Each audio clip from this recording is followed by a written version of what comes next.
Sanibonani. Yazi ayikho into ebuhlungu njengokuswela ulwazi. Uthi uFervoet ngelinye ilanga uma ngabe ufuna ukufihlela umuntu omnyama ulwazi, ufuna ukuthi umfake entendeni yakho yesandla bese udlala ngaye. Thatha yonke inhlobo yolwazi uyibhale ebhukwini bese uyifaka e-library noma e-bookshop, bese umnika utshwala.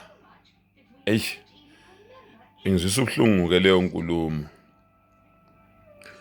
Abuye athi ubaba umzwakhe Mbuli, ukulimala kwengqondo, ukulimala komuntu, ukulimala komuntu, ukulimala komndeni, ukulimala komndeni, ukulimala komphakathi, ukulimala komphakathi, ukulimala kwesizwe.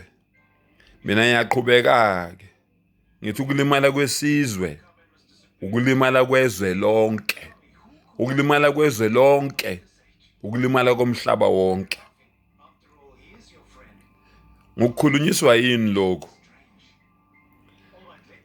Yazi kuwo wonke amavideo wami engiwenzile ngamaNazaretha namaKristu, into ebuyayo kumaNazaretha akekho noyedwa othi mbathu namanga ngalento oyikhulumayo, noyi-one. Izinto ezingilandelayo inhlamba nezinsongo. Nazi izinto ezingilandelayo manje: inhlamba nezinsongo namanga. Inhlamba, insongo, amanga.